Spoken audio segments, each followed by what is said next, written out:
Hello everyone. तो कैसे आप सब, स्वागत करता हूँ आप सबका आपके अपने ही चैनल स्टडी बडी में। तो आज की इस वीडियो में हम बात करने वाले हैं साइंस से रिलेटेड इंपॉर्टेंट एमसीक्यू, जो कि आपके बीएड एग्ज़ाम में बहुत ही इंपॉर्टेंट है, बीएड एग्ज़ाम में पूछा ही जाता है।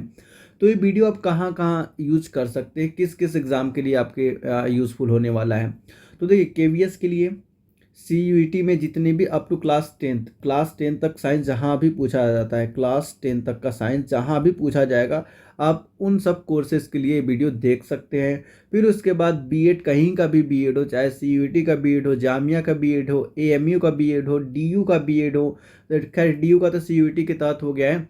तो कहीं का भी बीएड आप दे रहे हैं उसके लिए आप देख सकते हैं, यूपी बीएड भी देख सकते हैं। और साथ ही साथ मन्नू मौलाना आज़ाद नेशनल उर्दू यूनिवर्सिटी के लिए, और यूपी बीएड जो मैंने पहले बता दिया।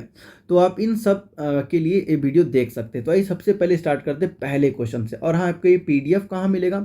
इस पीडीएफ के लिए आपको इस टेलीग्राम चैनल से जुड़ना होगा। इस टेलीग्राम चैनल पर पोस्ट कर दिया जाएगा, वहाँ से आप डाउनलोड कर सकते हैं। तो ये सबसे पहले क्वेश्चन की तरफ चलते हैं। पहला क्वेश्चन क्या है?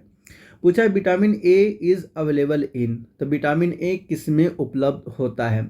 तो देखिए, पहला बात करते हैं ऑप्शन ए का। Option A, from potato.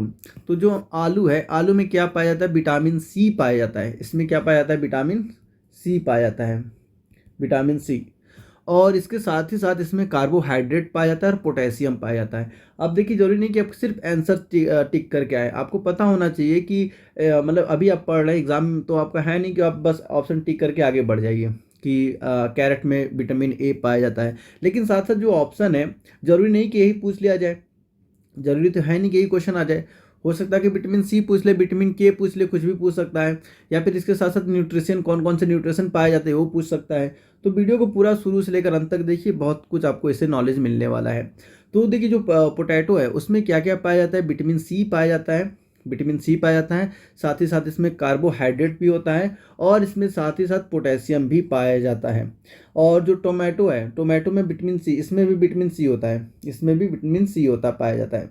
और जो कैरेट है, इसमें विटामिन ए पाया जाता है, विटामिन ए, और अल्प मात्रा में बी 6, विटामिन बी पाया जाता है, बी 6। अल्प मात्रा में विटामिन बी 6 पाया जाता है।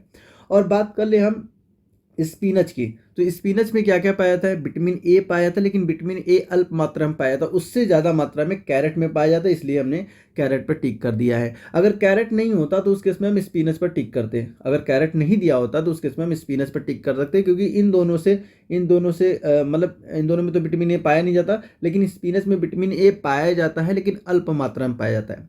और साथ ही साथ इसमें इसमें विटामिन ए मिलता है, विटामिन सी मिलता है, विटामिन के मिलता है, और आयरन होता है इसमें, इसमें आयरन पाया जाता है। और इसमें जो है कि आपका पोटेशियम भी पाया जाता है। ठीक है, तो ये इसमें सब ऑप्शन को देखते रहिए। और चलिए नेक्स्ट क्वेश्चन की तरफ चलते हैं। तो इसका ऑप्शन सी हो जाएगा, गाजर में। The father of modern chemistry. तो मॉडर्न केमिस्ट्री का फादर किसे बोला जाता है? मॉडर्न केमिस्ट्री का फादर किसे बोला जाता है? तो हो जाएगा लाइवोसियर, लाइवोसियर को बोला जाता है। ऑप्शन इसका बी करेक्ट हो जाएगा। तो अब आगे बात कर लेते हैं कि हमारे जो प्रिस्टली थे वो क्या थे।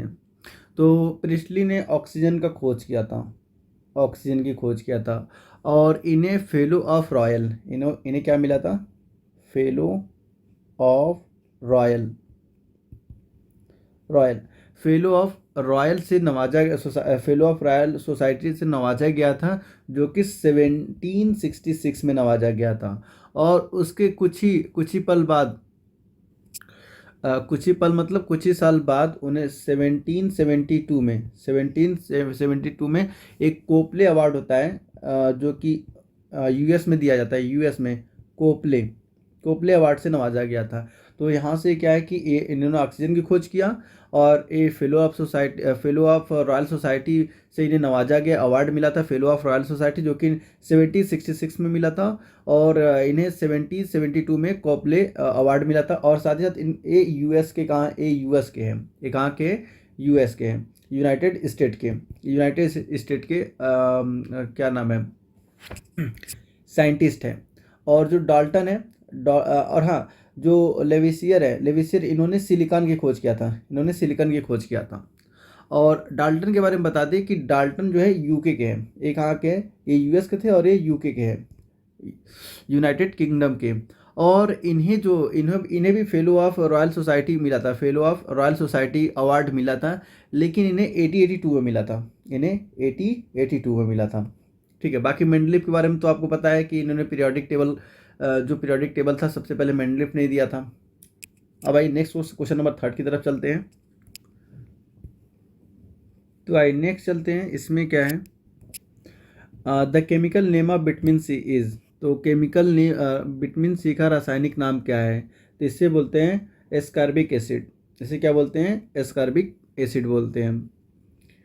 आइए नेक्स्ट चलते हैं, the pH value of acidic solution. तो आइए इस पर थोड़ा सा डिस्कस कर लेते हैं। तो कि जो 7, अगर जिसका पीएच 7 होता है उसे बोलते हैं न्यूट्रल। वाटर क्या होता है? न्यूट्रल होता है। वाटर क्या होता है? न्यूट्रल होता है।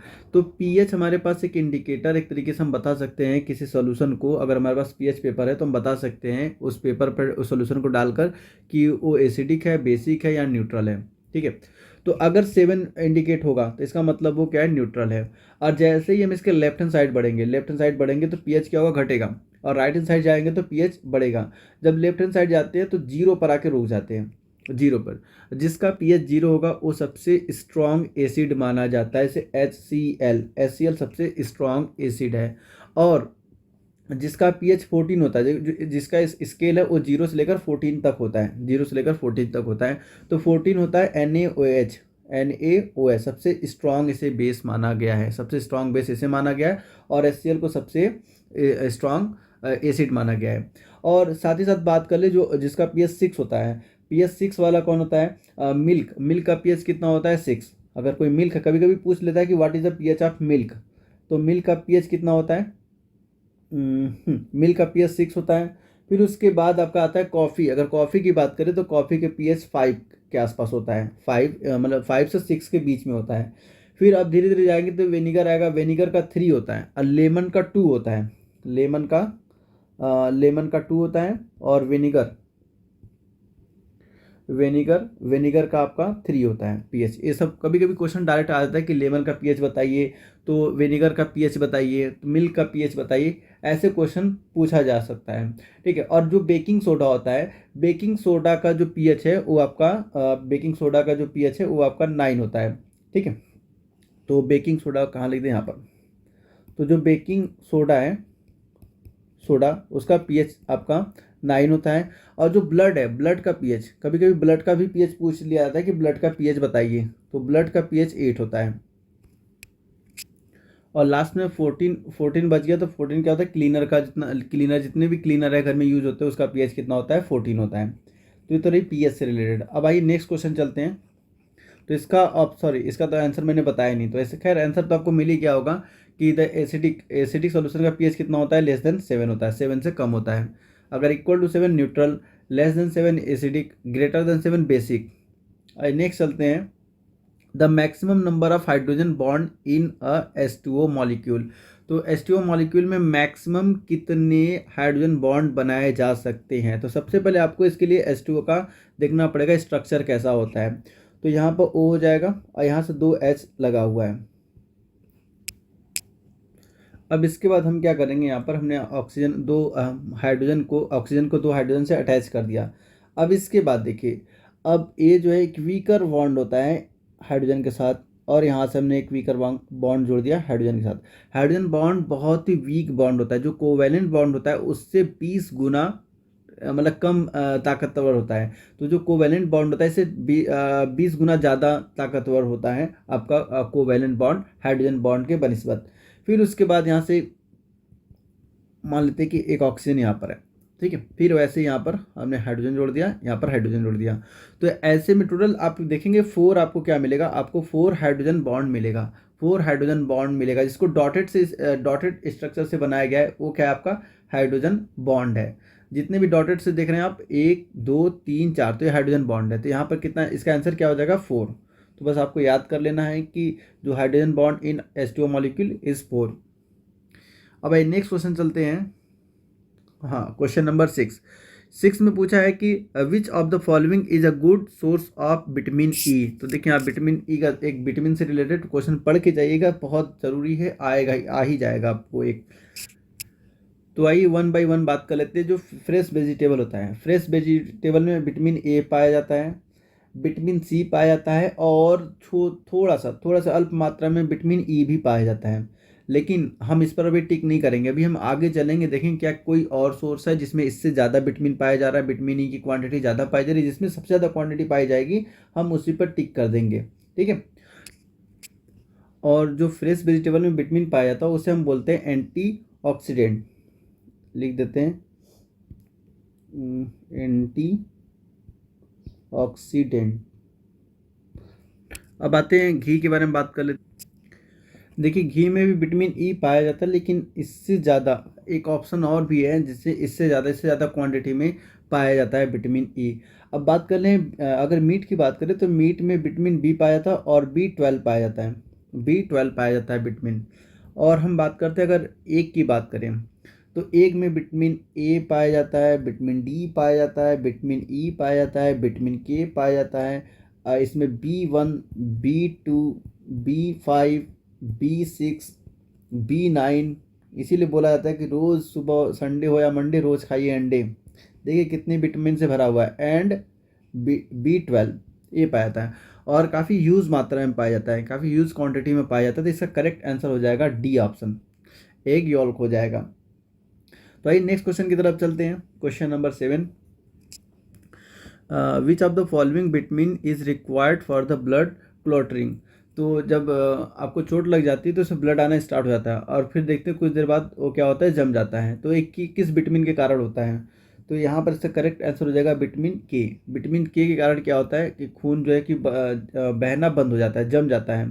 जो जैसे कट, यहाँ कोई कट लग गया और यहाँ से ब्लड फ्लो कर रहा है तो क्या होगा, विटामिन के क्या करता है कि इस पाथ को बंद करने की कोशिश करता है, हमने यहाँ पे जमा देगा इसको, यहाँ पे क्या करेगा, जमा देगा।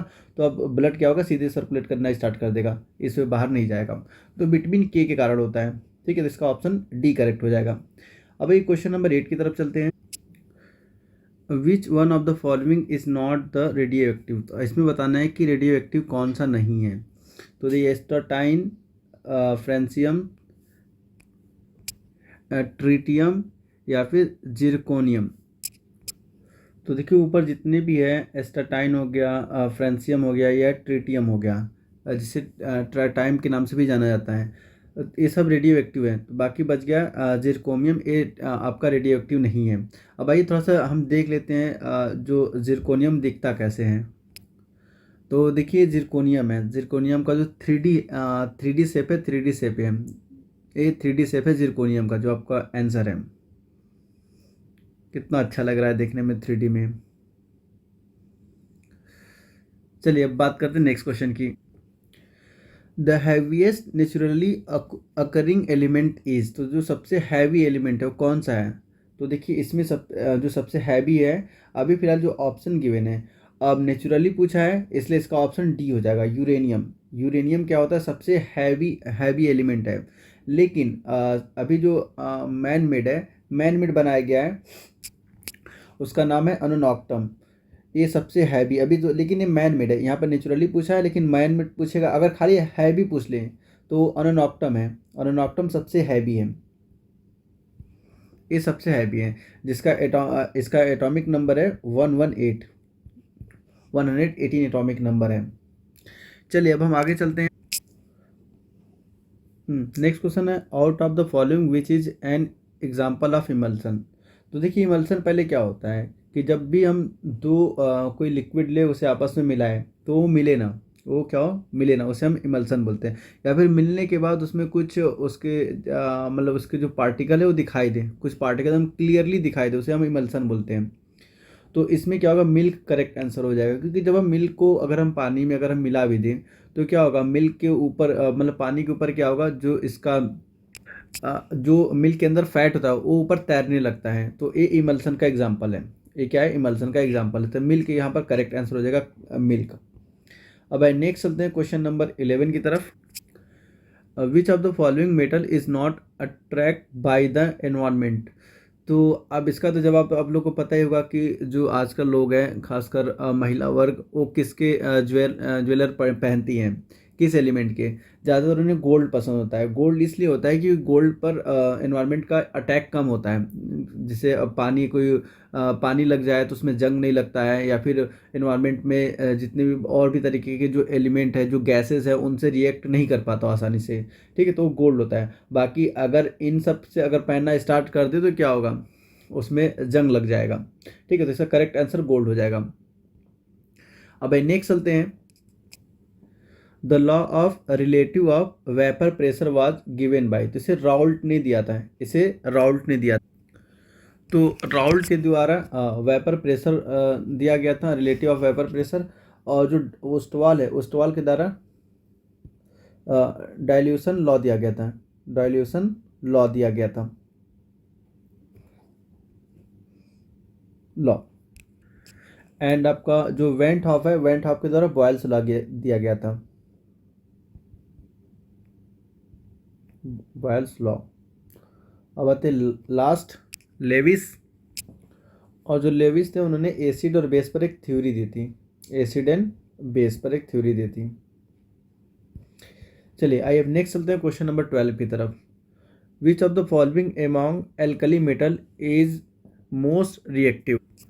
अब देखिए, इस वीडियो में एक ट्रिक बताऊंगा जिससे कि आप जितने भी मोस्ट रिएक्टिव मेटल है, मतलब रिएक्टिविटी आप याद कर सकते हैं कि कौन सबसे ज़्यादा रिएक्टिव होता है। वैसे इसका आंसर हो जाएगा पोटेशियम। पोटेशियम सबसे ज़्यादा क्या होता है, रिएक्टिव होता है। तो इसको याद करने का तरीका देखिए क्या है। Please stop calling me acute zebra. तो प्लीज़ के पोटेशियम के लिए यूज़ किया गया है, प्लीज़ पोटेशियम के लिए यूज़ किया गया है। स्टॉप आपका सोडियम के लिए यूज़ किया गया है, और इस कॉलिंग कैल्शियम के लिए यूज़ किया गया है। और फिर आपका जो मी है, मैग्नीशियम के लिए यूज़ किया गया, मैग्नीशियम। फिर उसके बाद के लिए एल्युमिनियम के लिए यूज किया गया है, और जो आपका कार्बन के लिए क्यूट यूज़ किया गया है, और आपका जिंक के लिए जेडन यूज़ किया गया है। फिर इसके बाद जो आता है आई लाइक हर कॉलिंग स्मार्ट गाय,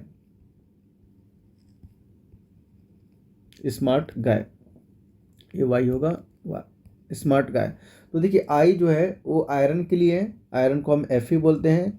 और लाइक जो वर्ड आया लीड के लिए आया, जिसे हम Pb बोलते हैं, पीबी होता है, हाँ पीबी होता है, पीबी। फिर हर हाइड्रोजन के लिए यूज़ किया गया है। फिर उसके बाद आपका कॉलिंग कॉपर के लिए यूज़ किया गया है। और स्मार्ट आपका वर्ड सिल्वर के लिए किया गया है, जिसे हम Ag से रिप्रेजेंट करते हैं। और गाय गोल्ड के लिए किया गया है, जिसका होता है Au, इसका सिंबल है। आप इसे ऐसे याद कर सकते हैं, please stop calling me a cute zebra, I like her calling smart guy. ठीक है, अब या फिर अपने हिसाब से जो भी बनाना है बना सकते हैं। तो इसको याद कर लीजिए, इससे क्या होगा आपका, अगर कुछ भी पूछेगा, कभी कभी सीरीज ही आ जाता है, कभी कभी क्या दे देगा, इसमें से 4 एलिमेंट उठा देके सीरीज में दे देगा, बोलेगा कौन सा असेंडिंग ऑर्डर में है, कौन सा डिसेंडिंग ऑर्डर में है। तो अगर आपको ये याद रहेगा तो आसानी से आप बता सकते हैं। ठीक है, तो बहुत आसानी से ट्रिक है। Please stop calling me a cute zebra, I like her calling smart guy. आइए क्वेश्चन नंबर 14 की तरफ चलते हैं। अगला कि which has the maximum calorific value. तो इसमें देखिए जो सोडियम है, सोडियम का सबसे ज़्यादा होता है। सोडियम की जो कैलोरीफिक वैल्यू है वो 2.5 किलो जूल पर मोल है, किलो जूल पर मोल। और फिर बात करें सेसियम की, तो जो सेसियम है इसका होता है 2.09 किलो जूल पर मोल। फिर अगर पोटेशियम की बात करें तो पोटेशियम को होता है 2.33 किलो जूल, सॉरी जी होगा, किलो जूल पर मोल। लास्ट में रुबिडियम की बात करें तो रुबिडियम को होता है 2.19 किलो जूल पर मोल। ठीक है, तो इसका करेक्ट आंसर क्या हो जाएगा, ऑप्शन ए करेक्ट हो जाएगा। नेक्स्ट क्वेश्चन चलते हैं, रुक जाओ। तो एक बात और मैं यहाँ पर थोड़ा बता देना चाहता हूँ, जो कैलोरीफिक वैल्यू आता है, कभी कभी एलिमेंट में दे के कभी कभी आपको ऑप्शन दे देगा पेट्रोल, डीजल वुड या फिर आपका हाइड्रोजन, कुछ इस टाइप का कुछ ऑप्शन देगा। तो जो सबसे हाईएस्ट जो कैलोरीफिक वैल्यू होती है वो हाइड्रोजन की होती है, सबसे हाईएस्ट जो होती है वो हाइड्रोजन की होती है। कितनी होती है? 1,50,000, ठीक है, 1,50,000। तो आप इतना लिख सकते हैं कि 15,000, ठीक है, इतना होता है आपका कैलोरीफिक वैल्यू। और फिर उसके बाद जो होता है, अगर उसके बाद की बात करें तो एक मिनट, शायद हाँ एलपीजी का होता है, एलपीजी का होता है 55,000, एलपीजी का 55,000 होता है। और फिर उसके बाद अगर हम, एक मिनट, 55,000 होता है, 55,000 हो जाएगा। और फिर उसके बाद जो होता है वो पेट्रोल का होता है। उसके बाद किसका होता है? पेट्रोल का होता है। पेट्रोल का होता है आपका तकरीबन 50,000 के आसपास। फिर जो आपका जो नेचुरल गैस होते हैं, नेचुरल गैस उसका होता है आपका 45 के आसपास अराउंड, नहीं सॉरी, ये आपका नेचुरल गैस का है, नेचुरल गैस का है। और जो पेट्रोल का है, पेट्रोल का आपका है वो आपका 45,000, ठीक है, 45,000। बाकी वुड हो गया और भी जितने हैं सब इससे नीचे होते हैं। तो सबसे हाईएस्ट जो होता है कैलोरीफिक वैल्यू वो हाइड्रोजन का होता है, ठीक है। और नेक्स्ट आते हैं question number 15, which of the following gases will have the highest rate of diffusion. तो होता है सेसियम का सबसे हाईएस्ट रेट ऑफ डिफ्यूजन होता है। आइए नेक्स्ट चलते हैं, the most powerful reduction agent is. तो सबसे ज़्यादा पावरफुल कौन सा है? आपका पोटेशियम। जैसे अभी आपको बताया था ऊपर, अब आपकी कि please call me a cute zebra, I like her a cute guy, उससे आप याद कर सकते हैं, तो पोटेशियम इसका हो जाएगा। अब नेक्स्ट चलते हैं question number 17, the element that has the highest first ionization potential is. तो कार्बन, बोरॉन, ऑक्सीजन, नाइट्रोजन। तो इसका करेक्ट आंसर हो जाएगा नाइट्रोजन। जो नाइट्रोजन का फर्स्ट आयनाइजेशन होता है पोटेंशियल वो सबसे हाई होता है। नेक्स्ट चलते हैं, which law of thermodynamic introduce the concept of entropy. तो इंट्रोपी की बात इसमें की गई है। तो इंट्रोपी जो सेकेंड लॉ है, सेकेंड लॉ ऑफ थर्मोडायनेमिक में बात की गई इंट्रोपी की। तो देखिए जो जीरोथ लॉ है वो टेम्परेचर के बारे में बात करता है। जीरोथ लॉ आपका टेम्परेचर के बारे में बात करता है जनाब, एक टेम्परेचर के बारे में बात करते हैं। और जो फर्स्ट लॉ है वो कंजर्वेशन ऑफ एनर्जी के बारे में बात करता है,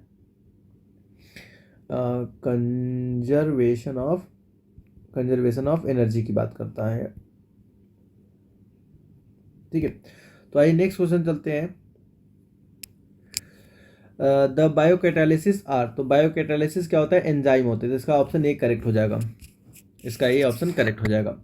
तो acid rich with base to give. जब एसिड बेस के साथ मिलता है तो क्या बनाता है? सॉल्ट बनाता है। जैसे हमने HCl ले लिया और प्लस NaOH ले लिया, तो ये हमें क्या देगा? ये हमें देगा आपका NaCl, जिसे हम सॉल्ट बोलते हैं, और प्लस वाटर देता है, H2O देता है, ठीक है। तो जब भी याद रखिए, जब भी एसिड और बेस मिलते हैं तो क्या बना देते हैं? सॉल्ट बना देते हैं। नेक्स्ट चलते हैं क्वेश्चन नंबर 21 की तरफ, the most abundant metal in the earth crust is. तो इसका करेक्ट आंसर डी हो जाएगा, एल्युमिनियम।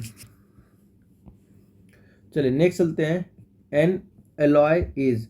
तो एलॉय क्या होता है?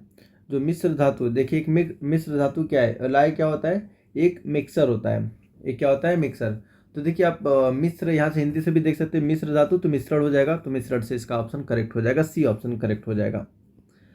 अब आइए चलते क्वेश्चन नंबर 23 की तरफ। 23, which of the proportion of element is a whole number. तो होल नंबर जिसे हम बात करें एटॉमिक नंबर, ठीक है। एटॉमिक नंबर कैसे लिखा होता है? होल नंबर में से लिखा होगा 2He, ठीक है। या फिर ऑक्सीजन की बात करें तो ऑक्सीजन कितना होता है? 8O समथिंग, ठीक है। तो जो एटॉमिक नंबर होता है, एटॉमिक नंबर को हमेशा क्या लिखा जाता है? होल नंबर के फॉर्म में लिखा जाता है। लेकिन जो इनका एटॉमिक मास है तो डेसिमल में हो सकता है, एटॉमिक रेडियस है तो रेडियस भी डेसिमल में हो सकता है, और एटॉमिक वैल्यू ये भी डेसिमल में हो सकता है। लेकिन जो एटॉमिक नंबर है वो डेसिमल में नहीं होता है। डेसिमल कहने का मतलब है कि 2.5, 3.6 लाइक दैट। इस तक अगर डेसिमल आ गया तो हम क्या करते हैं, इसे डेसिमल वैल्यू बोलते हैं। तो डेसिमल वैल्यू में सब आ सकते हैं, लेकिन जो एटॉमिक नंबर है होल नंबर में ही होता है, 1 2 3 4 कुछ इस अंदाज में होगा। ठीक है, तो इसका ऑप्शन ए करेक्ट हो जाएगा। फिर उसके बाद which one is not a metal, which one is not a metal, इसमें मेटल कौन नहीं है? तो देखिए, सल्फर, सल्फर नॉन मेटल है, नाइट्रोजन, नाइट्रोजन भी नॉन मेटल है, शुगर, शुगर भी नॉन मेटल है। तो क्या हो जाएगा, इसका ऑप्शन डी करेक्ट हो जाएगा। ऑल, सभी के सभी क्या है, नॉन मेटल है। अब भाई नेक्स्ट चलते हैं, the atom of the element having same mass number but different atomic number are called. तो ऐसा जो है कि सेम, जिसका मास नंबर सेम होता है लेकिन एटॉमिक नंबर डिफरेंट डिफरेंट होता है, उसे क्या बोलते हैं? दो या दो से अधिक एलिमेंट जिसका हैविंग द सेम मास, जिनका मास तो इक्वल होता है लेकिन उनका एटॉमिक नंबर डिफरेंट होता है, उसे क्या बोलते हैं? तो ये सबसे पहले 1 बाई 1 की बात करते हैं। पहले हम बात करते हैं आइसोमर की, जो ऑप्शन हमारा 1 है, आइसोमर। आइसोमर क्या होता है? तो देखिए, अगर दो एलिमेंट है, दो एलिमेंट है और दोनों का फॉर्मूला सेम है, तो उसे हम आइसोमर बोलते हैं। जैसे कि, जैसे हम बात करते हैं ethyl alcohol and dimethyl ether की बात करें, तो दोनों का फॉर्मूला कितना होता है? C2H6O होता है। ठीक है, दोनों का फॉर्मूला सेम होता है, C2H6O होता है।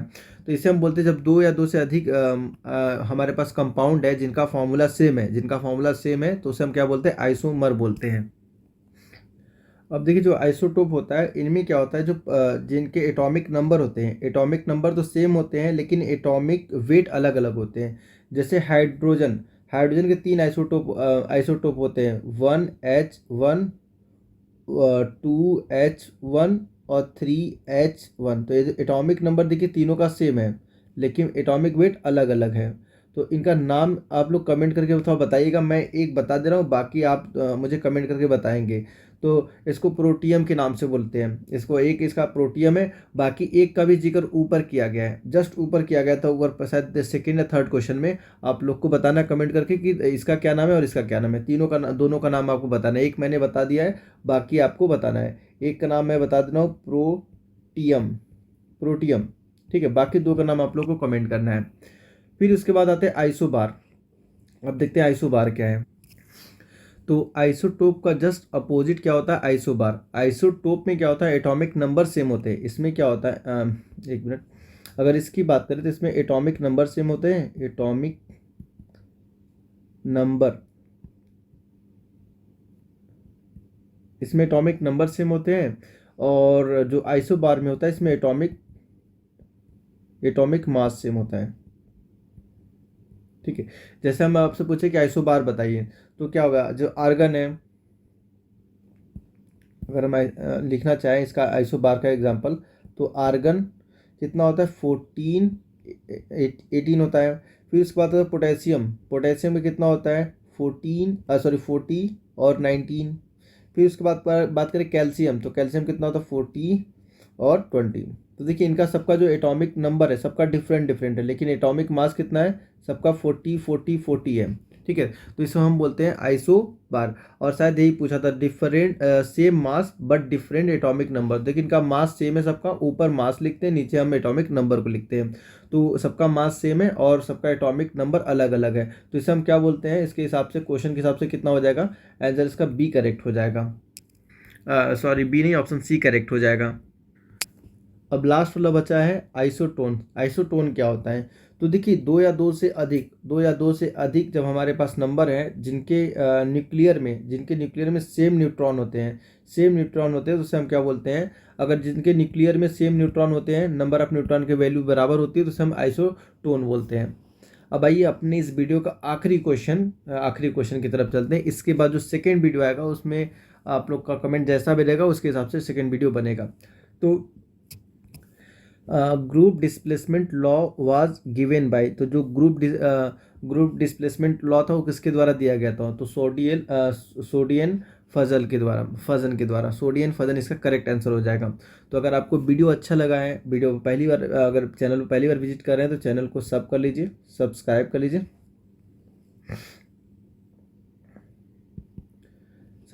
लीजिए, और वीडियो अच्छा लगा हो तो वीडियो को लाइक कर दीजिए। लाइक करके अपने दोस्तों में इसे शेयर करना ना भूलें, इससे आपके साथ साथ आपके दोस्तों का भी इससे बेनिफिट मिल सके। बाकी जो भी कोई फीडबैक है तो आप देख सकते हैं, कमेंट बॉक्स खुला हुआ है, और अगर आपको क्विज़ विज़ देना है, डेली क्विज़ हम लोग प्रोवाइड करा रहे हैं। डेली क्विज़ अगर आपको क्विज़ देना है तो देखिए यहाँ पर ये टेलीग्राम चैनल है, यहाँ पर आप ज्वाइन हो सकते हैं, ज्वाइन होकर डेली क्विज़ दे सकते हैं। और नोट्स के लिए आपको ये टेलीग्राम चैनल ज्वाइन करना पड़ेगा। ये टेलीग्राम ग्रुप है और ये टेलीग्राम चैनल है, दोनों से ज्वाइन हो जाइए, जिससे आपको मतलब फ्यूचर में जब भी कोई वीडियो कुछ भी अपलोड करना हो तो वहाँ पर पहले आ जाता है, फिर देन उसके बाद यूट्यूब पर आता है। तो मिलते हैं नेक्स्ट वीडियो में, तब तक आप लोग अपना बहुत ख्याल रखिए। Thanks for watching.